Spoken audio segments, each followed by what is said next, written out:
معاشرے کے اندر کچھ چیزیں ایسی رائج ہو گئی ہیں، وہ ہم دیکھتے ہیں سوشل میڈیا پر، وہ اور یہ عام طور پر جو بھی تقریر کرنے کے لیے بیٹھتا ہے خواتین میں، تو وہ بعض اوقات حاضرین کے اوپر تنقید کرنا ہوتی ہے، بہت سے لوگوں کے اوپر ان پہ اعتراض کرنا جو ہے مشغلہ ہو جاتا ہے. تو چاہے علماء کے اوپر اس طرح سے تنقید کی جائے، ذاکرین کے اوپر اس انداز سے تنقید کی جائے، نوحہ خوانوں کے اوپر بے جا اور بے محل تنقید کی جائے، یہ ایک چیز بہت زیادہ بڑھتی چلی جا رہی ہے معاشرے کے اندر. اس کو روکنے کی بہت زیادہ ضرورت ہے. اور وہ ہے، اچھا اب دیکھیے عام طور پر نوحہ خوانوں کے حوالے سے زیادہ میں فوکس ہو کے گفتگو کروں گا کہ چھٹے امام جعفر صادق علیہ السلام فرماتے ہیں صلی اللہ علیہ محمد کہ تمام تعریفیں اس اللہ کے لیے ہیں جس نے لوگوں کو میں کچھ ایسے لوگ بنائے ہیں جو ہماری طرف آتے ہیں اور ہماری بارگاہ میں حاضر ہو کر ہماری مدح کرتے ہیں اور ہماری مصیبتوں پر مرثیہ پڑھتے ہیں. تو یہ افراد جو کہ معاشرے کے اندر نوحے پڑھ رہے ہیں، مرثیے پڑھ رہے ہیں اور لوگوں کو عزائے امام مظلوم میں رلا رہے ہیں اور لوگوں کے اندر ایک پورا ایک تحرک اور ایک امام سے ایک محبت کا ایک جذبہ ان کی وجہ سے پیدا ہوتا ہے، ان کی بہت چھوٹی چھوٹی باتوں کو پکڑ کر ان کے اوپر اعتراضات کرنا یہ اتنا مناسب چیز نہیں ہے. معاشرے کے اندر سوشل میڈیا پہ خاص طور پہ چیزیں نظر آ رہی ہیں. اور ہمارے 8ویں امام علی رضا علیہ الصلوۃ والسلام فرماتے ہیں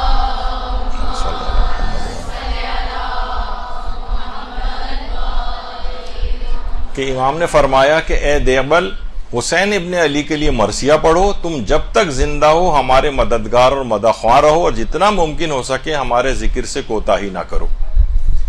یعنی وہ خواتین بھی جو کہ نوحے پڑھ رہی ہوتی ہیں، مرثیے پڑھ رہی ہوتی ہیں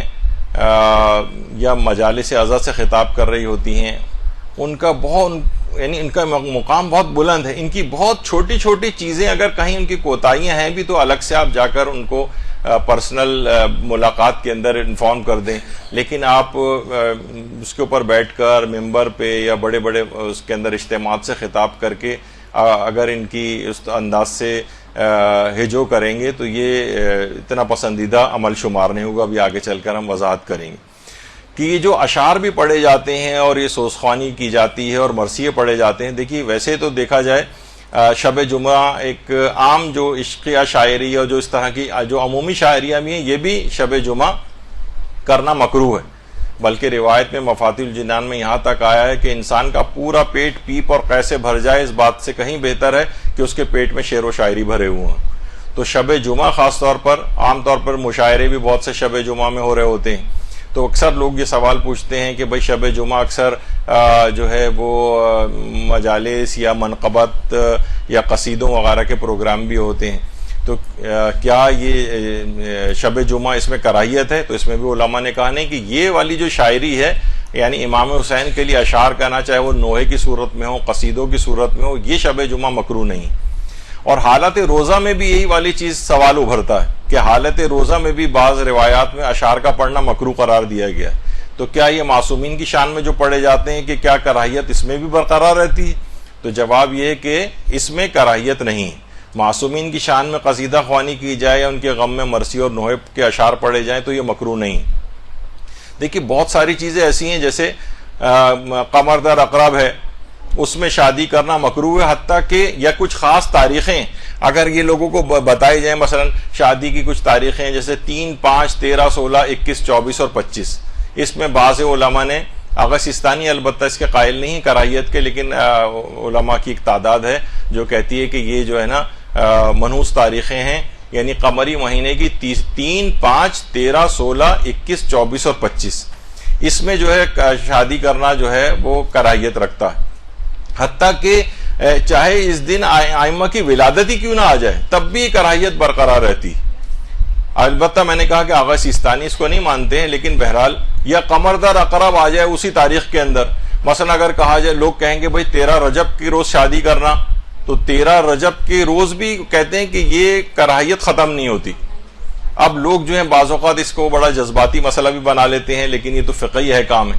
تو میں ابھی اشعار کے حوالے سے صرف کہہ رہا ہوں کہ شعر کہنا چاہے وہ شب جمعہ ہو، یعنی اتنا ایسی استثناء ہے اس کے اندر کہ اس میں جو اشعار کہے جا رہے ہیں تو اس کے اندر بھی کوئی کراہیت وغیرہ نہیں، بلکہ امام خمینی نے تہران اور قم کے علماء سے خطاب کرتے ہوئے کہا تھا کہ بڑے بڑے خطیبوں سے لے کر چھوٹے چھوٹے نوحہ خوانوں تک ہر ایک کا اپنا اثر اور مقام ہے. ایسے افراد جو ممبر سے نیچے کھڑے ہو کر ایک یا چند اشعار پڑھتے ہیں اور ایسے افراد جو برسر ممبر خطاب کرتے ہیں، ہر ایک کا اپنا اثر اور مقام ہے. یہ جعلی اثر نہیں ہے بلکہ اثر فطری اور طبعی اثر ہے. ممکن ہے بعض افراد خود اس اثر سے آشنا نہ ہو، یعنی یہ جو بھی نوحہ خوان ہیں یہ اپنا ایک اثر پورا ڈال رہے ہوتے ہیں. ان کو بہت سے لوگوں کو پتہ بھی نہیں کہ وہ کس قدر اثر انداز ہے معاشرے کے اوپر. تو بہرحال یہ ایک بڑا اور اہم کام ہے. یہی وجہ ہے کہ صاحب الغدیر جو علامہ عبد الحسین امینی تھے، یہ جب اہل بیت کی شان میں قصیدے سنتے تھے تو خوشی سے بالکل ان کی الگ ہی حالت ہو جاتی تھی، اور جب یہ نوحے اور مرثیے سنتے تھے تو غم کے اس قدر جذبات کا اظہار کرتے تھے جو اس کے اندر بیان ہو رہی ہے اس نوحے اور منقبت کے اندر، اس کے مطابق ان کے اوپر اثر ہوتا تھا. یعنی اتنے بڑے بڑے علماء بھی اتنے زیادہ متاثر ہوتے ہیں ان پڑھے جانے والے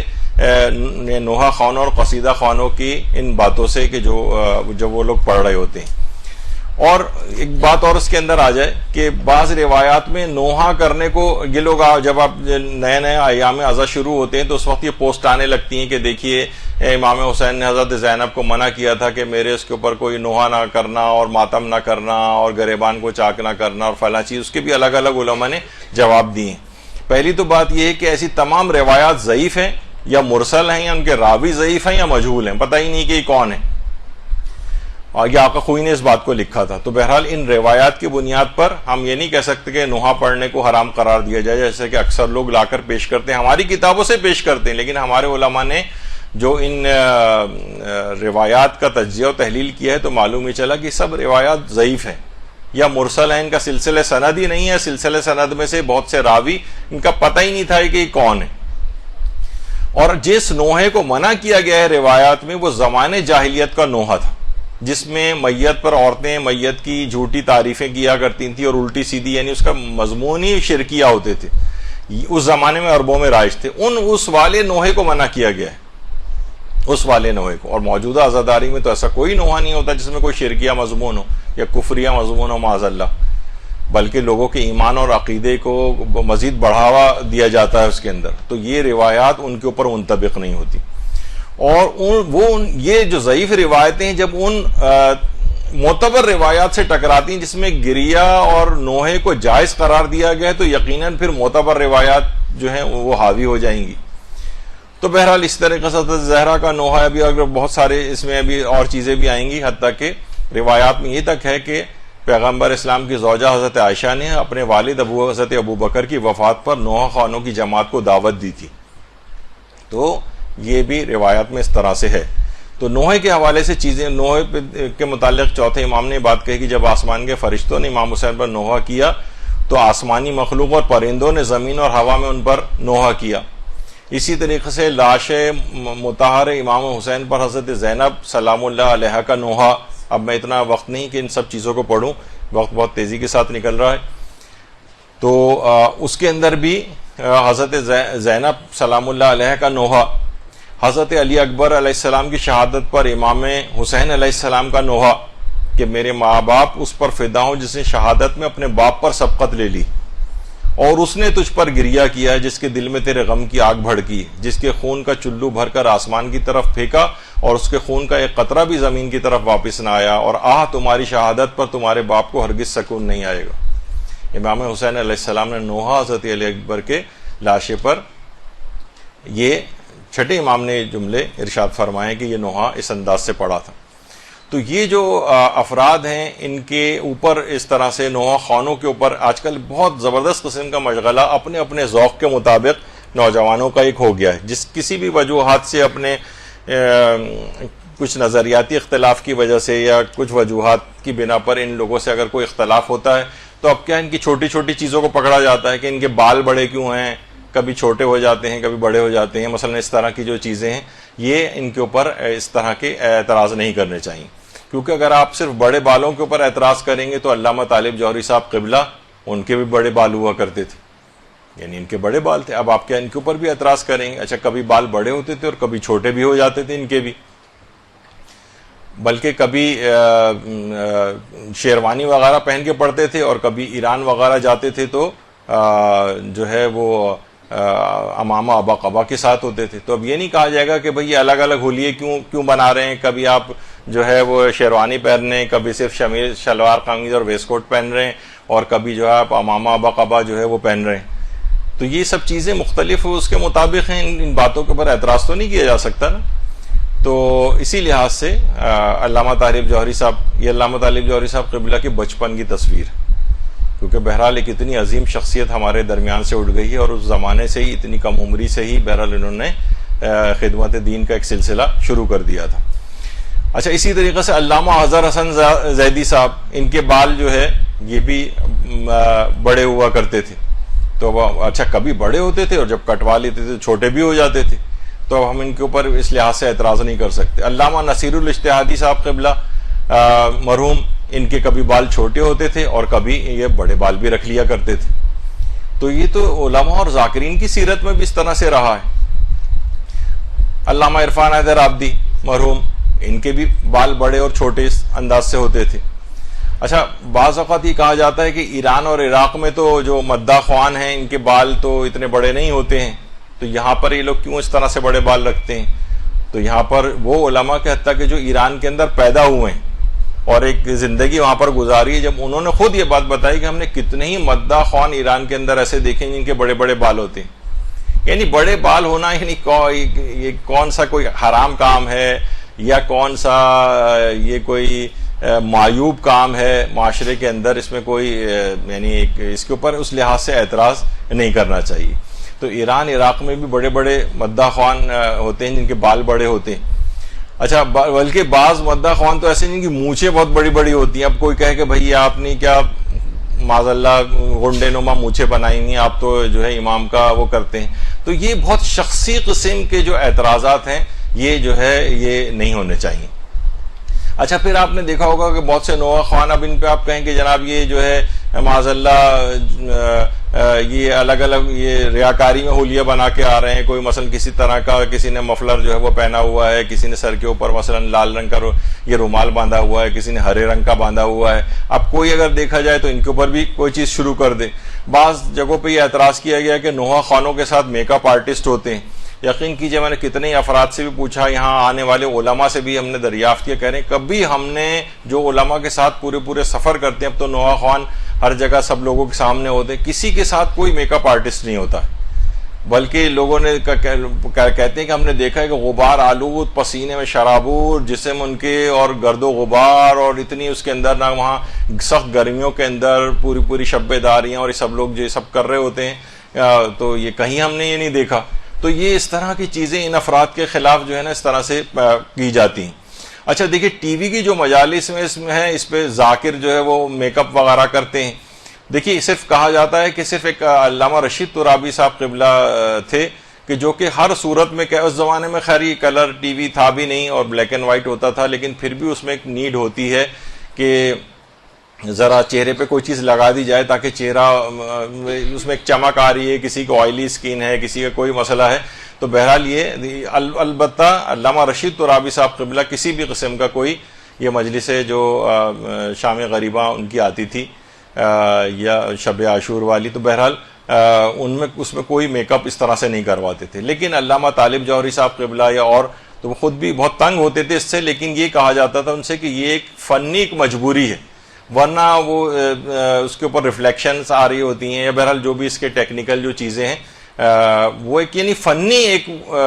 اس میں یعنی کسی خدا نہ خواستہ یہ نہیں ہوتا ہے کہ آپ کسی میک اپ اور زینت کے لیے جو ہے یہ چیزیں کر رہے ہوں, بلکہ ایک فنی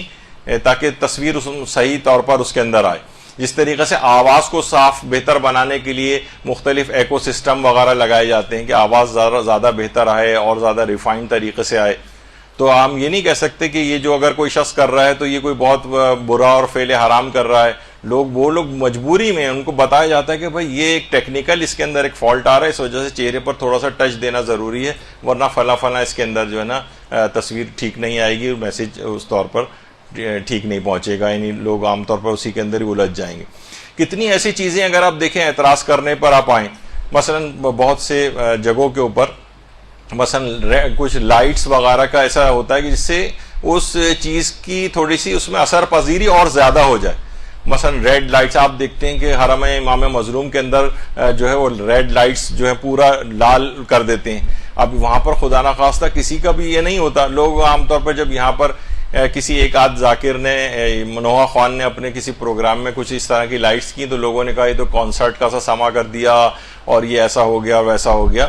اگر کبھی کہیں باقاعدہ ایسی پریزنٹیشن ہو جائے کہ بہت زیادہ اس سے مماثلت ہو جائے، ظاہر ہے اس سے تو احتیاط کرنی چاہیے، لیکن فقط یہ کہ صرف ریڈ لائٹ اگر کسی جگہ پر ہے یا لائٹنگ ارینجمنٹ ایسا ہے کہ جس سے اثر پذیری نوحے کی اور بڑھ جائے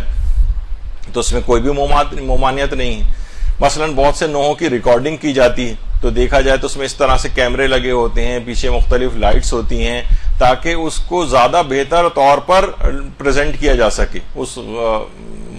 ظلم کو، اس بات کو، اس کے اندر اثر پذیری زیادہ ہو. انہی نوحوں کو آپ اس طرح تحت اللفظ میں یا اس طرح سے پڑھ دیں تو اس میں کسی کو بھی رقت اور رونا نہیں آئے گا. تو اس میں کوئی حرج نہیں ہے. اس کو ریاکاری قرار دینا، اس کو یہ سب چیزیں کرنا، یہ بہت اس قسم کے الفاظ استعمال کرنا یہ بالکل مناسب نہیں. یہ چیزوں کی ضرورت ہوتی ہے بعض اوقات اور اس میں کوئی ایسی ممانعت والی بات نہیں ہوتی. مثلا کہیں آپ دیکھتے ہیں کہ ایسا سیٹ بنائے جاتے ہیں جس میں تیر لگے ہوئے ہیں تاکہ وہ اس کو ویژوالائز کرایا جائے کہ وہ اس وقت کیا ہوا تھا، کیسا دن تھا وہ کہ تیروں کی بارش ہو رہی تھی. تو اب اس طرح سے اگر تیر ہو تو ہم یہ نہیں کہیں گے یہ کون سی فلم بنائی جا رہی ہے اور یہ اداکاری ہو رہی ہے. نہیں، اس طرح سے نہیں. یہ چیزوں میں اثر پذیری کو بڑھایا جا رہا ہے، یعنی اس میں زاویہ نگاہ کو بدل دیا جائے اپنے، تو آپ کو پھر اس میں تنقید والی بات نہیں. ورنہ اگر کوئی تنقید مائکروسکوپ لے کے اگر آپ بیٹھ جائیں گے ہر ایک کے تو پھر یہ چیزیں بہت خطرناک ہو جائیں گی. تو اسی طرح سے مثلا ایران کے اندر بھی ہم دیکھتے ہیں وہاں پر بھی لائٹس کو بعض اوقات اس وجہ سے، تاکہ کیوں لائٹس آف کی جاتی ہیں شب شام غریبہ میں، شام غریبہ میں کیوں لائٹس؟ تاکہ نا ایک ماحول کا ہم اس کو ویژوالائز کر سکیں کہ اس رات کو وہ جو شام غریبہ آئی تھی تو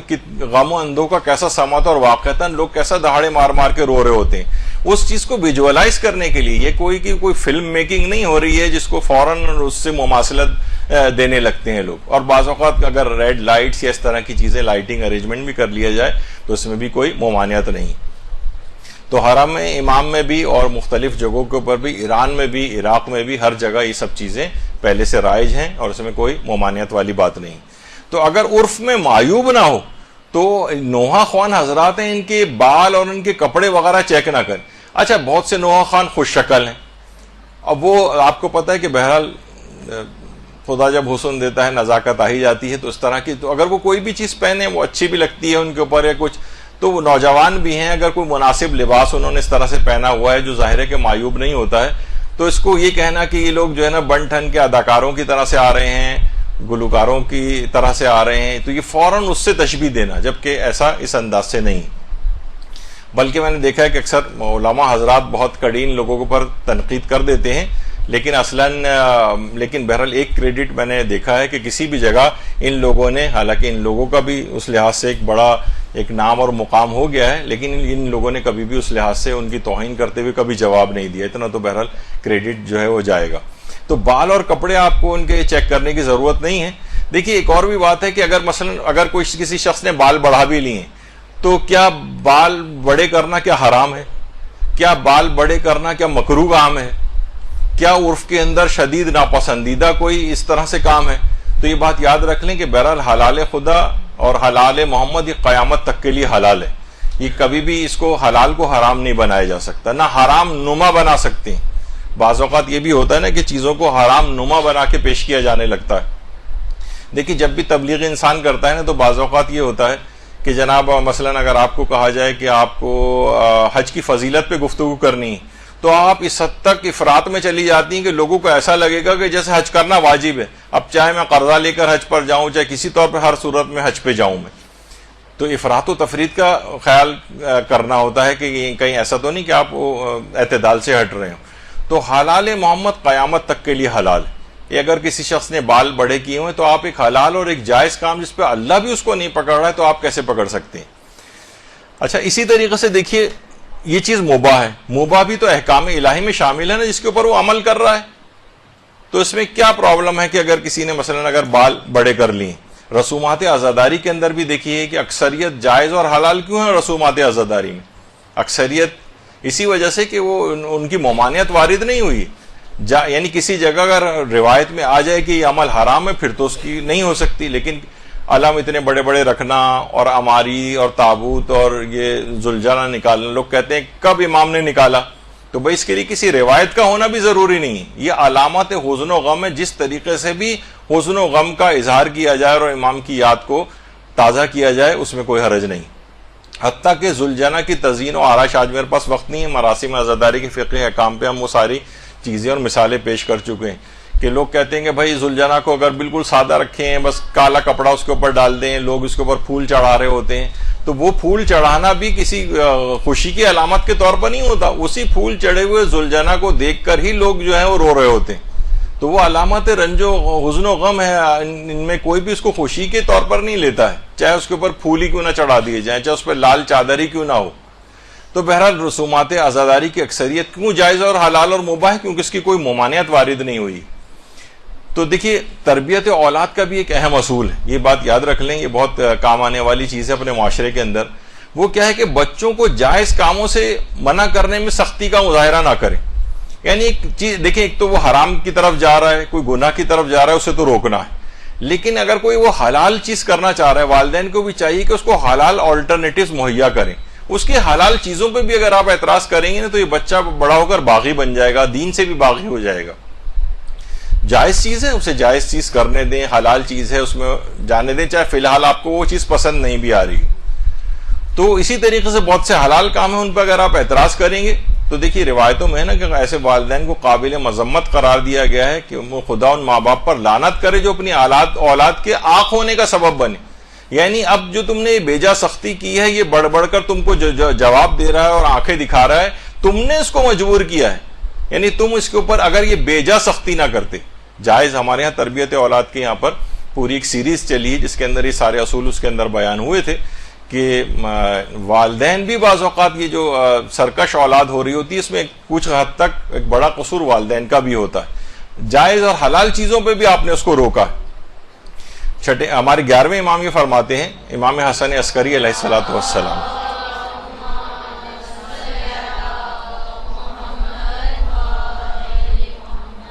کہ امام فرماتے ہیں کم سنی میں اولاد کا اپنی والدین پر، اپنے باپ پر جرت کرنا بڑے ہو کر والدین سے آنکھ ہونے کا سبب بنتا ہے. یعنی ابھی سے یہ آپ نے جو اس کے اوپر سختی کرنی شروع کی ہے. کسی نے مجھے ایک دفعہ بتایا تھا کہ کچھ 4 سال کا بچہ ہے، اس کی والدہ اس کو ٹانگ سے پکڑ کر زبردستی نماز شب کے لیے اٹھاتی ہیں، 4 یا 5 سال کا. اس کی کیا ضرورت ہے اتنی سختی کرنے کی؟ آپ ابھی تو یعنی بلوغ میں بھی اس کے اتنا وقت پڑا ہے، ابھی اس کے سونے کے دن ہیں، اور اگر کبھی کبھار ایسی مشق کے طور پر بھی اگر آپ کو کرانا ہے تو ایسے ہی بس اپنے ساتھ کھڑا کر لیں. لیکن اس حد تک سختی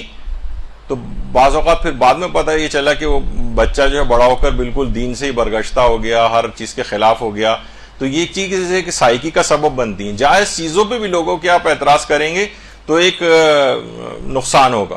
دیکھیے ہر کام میں تنقید کرنے والا اپنا اعتبار کھو بیٹھتا ہے. مثلا آپ کے پاس ممبر آ گیا، آپ کرسی کے اوپر بیٹھی ہوئی ہیں، آڈینس میرے سامنے اس وقت ہے، میں جو چاہوں جیسا چاہوں میں کہوں، اور مجھے روزانہ ہی خطاب کرنا ہو تو میں اپنے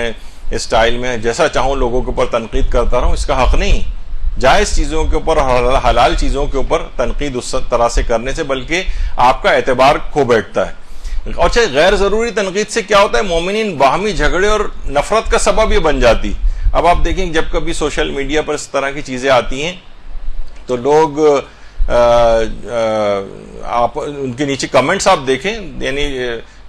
جو مخالف پارٹی ایسے ایسے برے. اب مثلا کسی بھی عالم یا ذاکر نے اس طرح سے کوئی چیز پڑھ دی، اب اس کے جو حمایتی ہوں گے ان کے وہ اتنا زیادہ ان لوگوں کو برا بھلا کہیں گے، گالیاں بکرے ہوں گے، نیچے کیا کیا کچھ. یعنی مومنین میں آپس میں نفرتیں بڑھتی چلی جائیں گی جتنی ان کی تکرار بڑھے گی. تو بہرحال اس میں بڑی احتیاط کرنی چاہیے. اور اس سے نتیجے میں ہوتا کیا ہے کہ علماء اور نوحہ خوانوں میں خلیج جو ہے وہ بڑھتی چلی جاتی. کہ عام طور پر نوحہ خوان اب خیر جب سے زیارات وغیرہ پہ جانے کا سلسلہ ہوا ہے اور اس میں علماء بھی جاتے ہیں اور ان کے آپس میں ذرا انڈرسٹینڈنگ ہو رہی ہے اور آپس میں غلط فہمیاں دور ہو رہی ہیں. لیکن ایک وقت ایسا تھا کہ بیچ میں نوحہ خوانوں اور ان میں بڑی خلیج آ گئی تھی. اور یہ آپس میں ایک دوسرے سے وہ ان پہ تنقید کرتے تھے، پھر یہ ان کی مجلسوں میں بھی نہیں، بالکل آخر میں پہنچتے ہیں اور بالکل بس نوحہ خوانی کر کے جو ہے چلے جاتے ہیں۔ تو ذاتیات پر حملے، اور یہ نوجوانوں کا آج کل ایک بڑا ایک دلچسپ مشغلہ بن گیا ہے۔ آپ سوشل میڈیا پہ کبھی جا کر دیکھیں، ہمارا تو اکثر اس پہ بیٹھنا ہوتا ہے، دیکھتے ہیں تو یہ بہت افسوسناک صورتحال ہو جاتی کہ اس حد تک ایک دوسرے کے انسان خلاف ہو۔ تو احمق اسی وجہ سے کہا جاتا ہے کہ احمق کا دل اس کے منہ میں ہوتا ہے اور صاحب حکمت کا منہ اس کے دل میں ہوتا ہے۔ یعنی احمق جو منہ میں آئے بولتا چلا جاتا ہے یا لکھتا چلا جاتا ہے سوشل میڈیا پر، کہ کسی کے جذبات مجروح ہوں، کچھ ہوں، بالکل ایک ایسا ایک آزاد پلیٹ فارم جو ہے یہ مل گیا ہے۔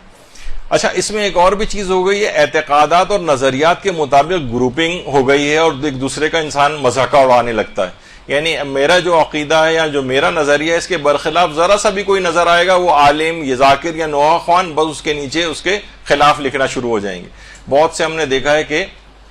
بعض مولوی حضرات نے بھی اس طرح کے وہ اپنے پیج بنائے ہوئے ہیں، کسی ادارے یا عالم کی اس کے اوپر لے آتے ہیں ویڈیو کا کوئی چھوٹا سا کلپ کاٹ کر اور اس کا مذاق اڑانے لگتے ہیں۔ تو بھائی جب یہ علماء اور مولوی حضرات بھی بعض اوقات اس قسم کی چیز کریں گے تو جو عام عوام تو دیکھتی ہے ان کے طرز عمل کو، وہ سوچتے ہیں شاید یہی چیز کرنا، تو یہ ان میں بھی لوگوں میں بھی سرایت کر جاتی ہے چیز، تو یہ غیر ذمہ دارانہ رویہ۔ ہاں، دلیل کے ساتھ کوئی بات ہو، آپ دلیل، حوالوں، فتاوی علماء اور ائمہ کے اقوال وغیرہ قرآنی آیات پیش کیجئے کہ کیا ان میں خرابی ہے، لیکن اس طرح سے مذاق اڑانا یہ جائز نہیں۔ اسی طرح سے دوسروں پر ریاکاری اور شہرت پسندی کی تہمت لگانا، مثلا کہ یہ تو شخص ریاکار ہے، یہ فلاں اس طرح کا لباس پہن کر آ رہا ہے یا اپنے بال بڑھا رہا ہے، یا مثلا یہ شہرت پسند ہے، اور یہ اس طرح کی یہ دل کی چھپی ہوئی چیزیں، اس میں کوئی دوسرے کے اوپر اس انداز سے اس کا حکم نہیں لگا سکتا کہ ریاکاری کا۔ یعنی اللہ جو دلوں کا حال جانتا ہے، یعنی آپ اللہ میاں بن گئے ہیں کہ آپ بتا رہے ہیں کہ کون شخص جو ہے وہ ریاکاری کر رہا ہے، شہرت پسندی کے جذبے سے کر رہا ہے۔ ایسا نہیں، اور بعض اوقات کبھی ہوتی بھی ہے تو وہ کیونکہ ذکر امام حسین اس قدر کر رہے ہوتے ہیں، ممکن نہیں ہے کہ کسی کی زبانوں پر اس قدر ائمہ اہل بیت کا ذکر آتا ہو اور وہ پھر رفتہ رفتہ اس کے اندر اگر بیماری شروع میں یہ تھی بھی تو بھی بعد میں نکل جاتی، تو آپ اعتراض کر کے اس کی شخصیت کو خراب نہ کریں۔ بعض اوقات تاجران خون حسین کے القاب جو ہیں وہ ان کو دیے جانے لگتے ہیں کہ مثلا یہ لوگ پیسے لیتے ہیں، حالانکہ اگر مجتہدین کے، آج میرے پاس یہ عنوان نہیں ہے ورنہ اس کے لیے میں فتاوے بھی آپ کو دکھا سکتا تھا، سارے علماء مراجع نے اپنی اپنی کتابوں میں اور استفتاءات کے اندر اس کو جائز قرار دیا ہے۔ ضروری نہیں کہ واجب ہو اور بالکل ایک بیوپاری کے انداز سے باقاعدہ طے وغیرہ کیا جائے، البتہ طے کر بھی لیا جائے تو بھی فقہی اعتبار سے مسئلہ نہیں ہے، لیکن بہرحال ان کو تاجر خون حسین کہنا، جو بھی پیسے اگر لے رہا ہے، کیونکہ آپ نے سنا ہوگا کہ چھٹے امام سے معتبر روایت میں بھی کہ میرے والد نے مجھ سے فرمایا تھا، اللہم صلی علی محمد و آل محمد، کہ اے جعفر، یعنی پانچویں امام نے فرمایا تھا کہ اے جعفر، میرے مال میں سے کچھ حصہ میرے مرنے کے بعد ایام حج کے دوران مینا میں میرے لیے عزاداری میں خرچ کرنا۔ اب ظاہر ہے کہ عزاداری میں خرچ کس طریقے سے کیا جائے گا؟ عزاداری میں انہی چیزوں کے اوپر خرچ ہوتا ہے۔ ظاہر ہے کہ عزاداری میں مختلف تبرک بھی تقسیم ہوتا ہے، اور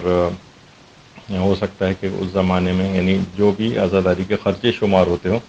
اس میں خرچہ کرنے کے متعلق جو ہے امام نے ارشاد فرمایا تھا۔ اگر کوئی چیز خرچی نہیں ہوتی، کوئی بھی ذاکر اگر آ کر کوئی بھی چیز ذکر پڑھ دے، کوئی نوحہ پڑھنے والا نوحہ پڑھ دے، لیکن یہ کہ امام نے ایک خاص مقدار جو ہے وہ کئی سالوں کے لیے اس انداز سے اس کے لیے خرچ کرنے کی چیز رکھی تھی۔ تو بہرحال اس میں ظاہر ہے ہر چیز کے اندر افراط و تفریط ہو جاتی ہے، اور ہر چیز کے اندر ایک اوپر نیچے انسان کر دیتا ہے چیزوں کو، تو اس میں اعتدال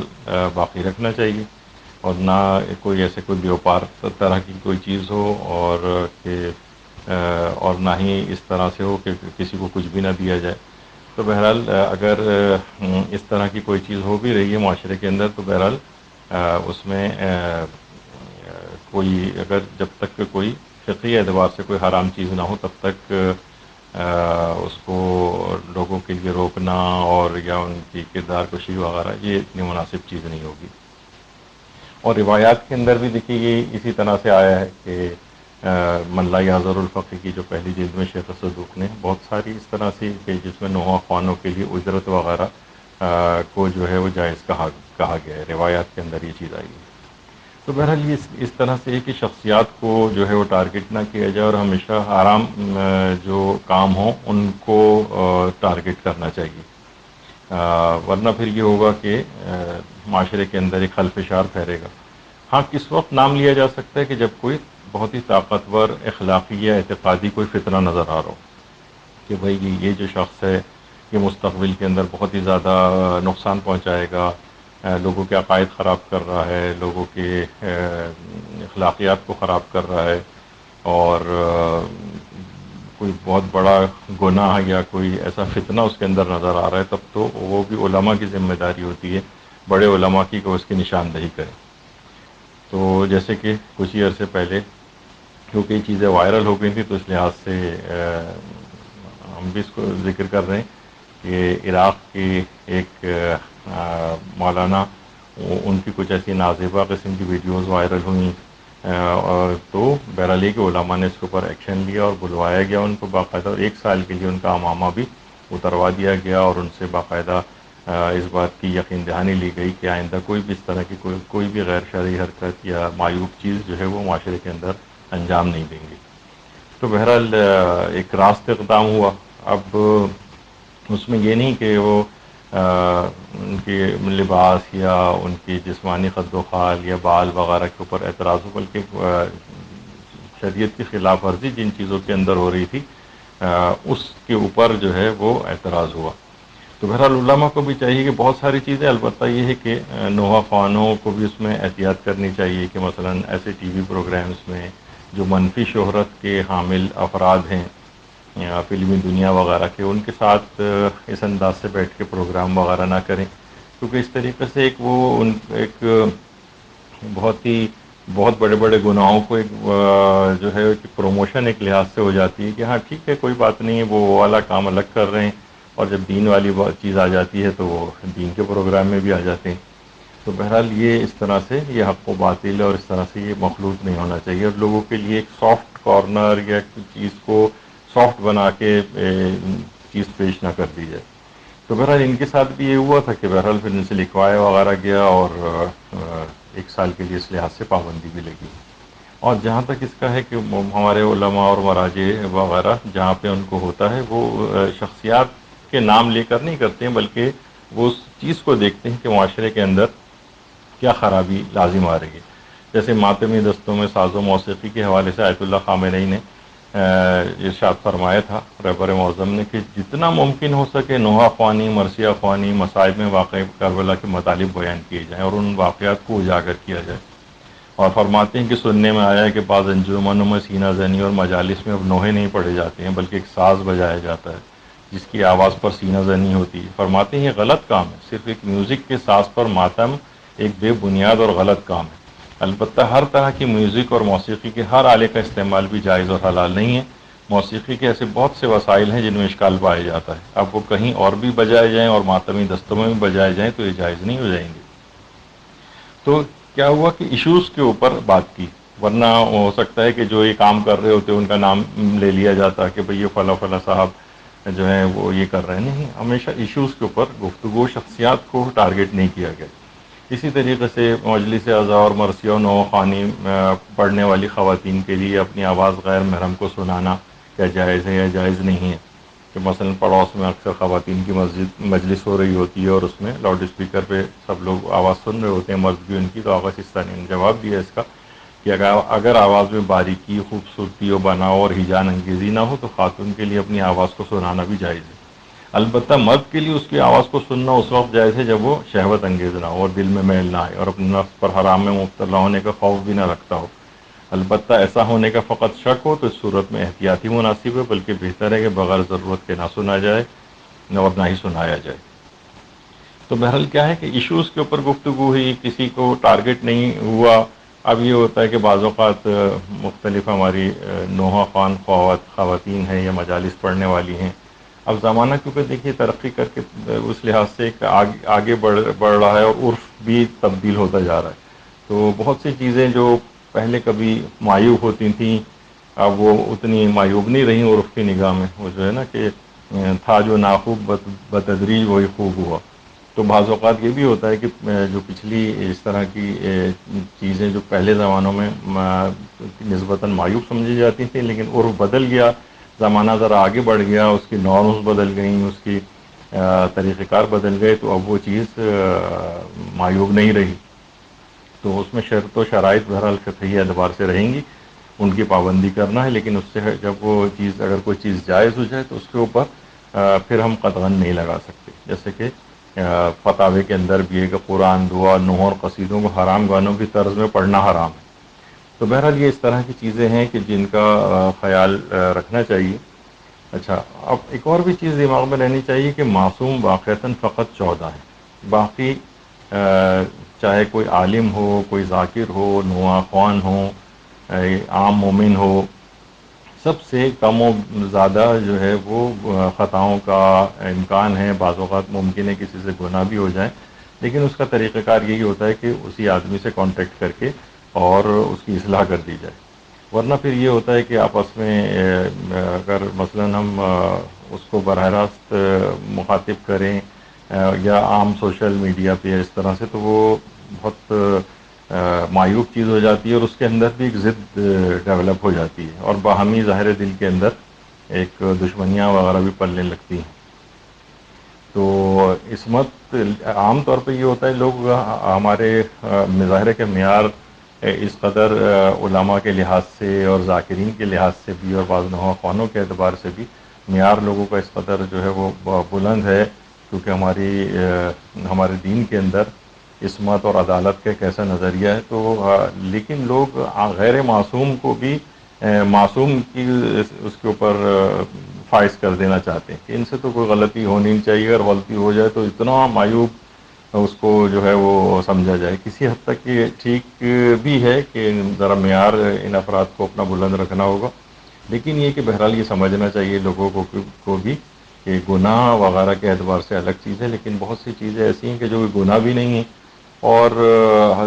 سب لوگوں کو بھی بری نہیں لگ رہی ہیں. مخصوص افراد کو اپنے اپنے ذوق کے مطابق ممکن ہے کوئی چیز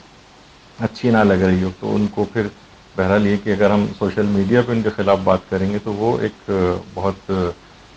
مشکلات کھڑی ہو جائیں گی معاشرے کے اندر، اور لوگ باہمی دست و گریباں ہوں گے آپس میں. تو بہرحال علاقوں کے اعتبار سے بھی عرف بدلتا رہتا ہے، وقت گزرنے کے ساتھ ساتھ بھی عرف بدلتا رہتا ہے. خود عزاداری جس طریقے سے پہلے زمانوں میں ہوتی رہی ہے، انڈیا وغیرہ کے ابتدائی دور میں، جب وہاں سے پھر یعنی آج سے 30-40 سال پہلے اگر ہم دیکھیں تو بہت زیادہ اس کے اندر تبدیلی جو ہے وہ آ چکی ہے معاشرے کے اندر. تو بہرحال اس میں کوئی ایسا مسئلہ نہیں ہے. اور بالوں کا بڑا ہونا یا لباس کے اعتبار سے ایسی کوئی اس کے اندر قابل اعتراض بات نہیں ہے، نہ ہی عرف کے اندر بڑے بال رکھنا کوئی معیوب سمجھا جاتا ہے. البتہ کسی کو ذاتی طور پر بہرحال اگر یہ جعلی چیز پسند نہیں آ رہی ہے کہ نواں خوان یا ذاکر حضرات جو ہیں وہ بال کبھی بڑے کریں کبھی چھوٹے کریں، تو بہرحال ایک شخصی ذوق تو ہو سکتا ہے، لیکن بہرحال کوئی شرعی اس کے اندر قطعاً نہیں لگائی جا سکتی. ساتھ ساتھ عرف بدل رہا ہے، اس کی چیزیں بھی بدل رہی ہیں. آپ کہیں کہ وہی جو مثلا مٹکے میں جو کپڑے رکھے ہوتے تھے اسے نکال کے بغیر استری کیے ایام اعظم میں وہ نکال کے پہنے جاتے تھے، اب جو استری کر کے پہن کے جا رہا ہے وہ ریاکاری کر رہا ہے. تو یہ والی چیزیں مناسب نہیں. اور وہ افراد کے دیکھیے خاص طور پر جو کہ کروڑوں افراد جن کے منوحوں اور مرثیوں کے اوپر غم امام مظلوم میں آنسو بہاتے ہیں، جن کے اندر امام کی محبت کا جذبہ بیدار ہوتا ہے، ان کی چھوٹی چھوٹی چیزوں کو پکڑ کے ٹارگٹ کرنا. ہاں کوئی بڑے حرام کام اور گناہ کر رہے ہوں تو ضرور آپ ان کو ٹارگٹ کریں، بلکہ خود لوگوں میں ٹارگٹ نہ کریں، ان کو فون کر کے بتائیں. تو ابھی کچھ ہی عرصے پہلے ایک مشہور عالم دین ہے، مجھے خود بھی اس لحاظ سے اچھا نہیں لگا کہ جب ان کی وہ تقریر آئی بڑے بالوں کے حوالے سے تو لوگوں نے ان کے خلاف بھی لکھا. یہ بھی بالکل ایک عالم جس کی اتنی زیادہ دینی خدمات ہوں اور جو کہ ماشاءاللہ معاشرے کے اندر تبلیغات کے حوالے سے اتنا کام کرتا ہو، تو لوگوں نے اگر ان سے بھی بالفرض کچھ اس میں سبقت لسانی ہو گئی اور انہوں نے کوئی اعتراض اپنی اخلاص کے اس میں بہرحال ہر ایک کا اپنا طریقہ کار اور ایک دماغ ہوتا ہے اس کے مطابق کر دیا، تو ان کے خلاف بھی نہیں لکھنا چاہیے تھا.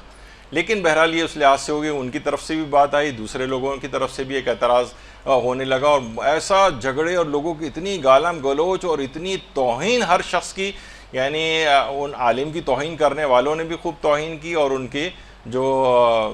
مخالفت تھے نوحہ خوانوں کی انہوں نے بھی خوب، یعنی ہر لحاظ سے مومنین کے اندر ایک افتراق اور جھگڑا پیدا ہوا۔ تو بہرحال اس لحاظ سے دونوں ہمارے لیے قابل احترام ہیں، اور ان کو آپس میں اس انداز سے جھگڑنا نہیں چاہیے۔ اس میں آپ کو یہ چیز کیوں سنائی گئی؟ تاکہ آپ نا ظاہر ہے جب کسی کے پاس بولنے کا پلیٹ فارم آ جاتا ہے، مائک سامنے ہو، آڈینس خاموش بیٹھی ہوئی ہو، تو جو مرضی آئے پھر انسان ذرا آزاد ہو جاتا ہے۔ تو بہرحال اپنے آپ کو معاشرے میں کوئی بھی ایسا عمل جس سے افتراق اور جھگڑے کی فضا جو ہے وہ پیدا ہو، یہ آپ کو کرنا نہیں چاہیے، اور یہی ذاکری کے حوالے سے ایک پیغام ہے، اور صحیح اسلامی احکام کو پیش کیا جانا چاہیے۔ وصلی اللہ علی محمد وآلہ الطیبین الطاہرین۔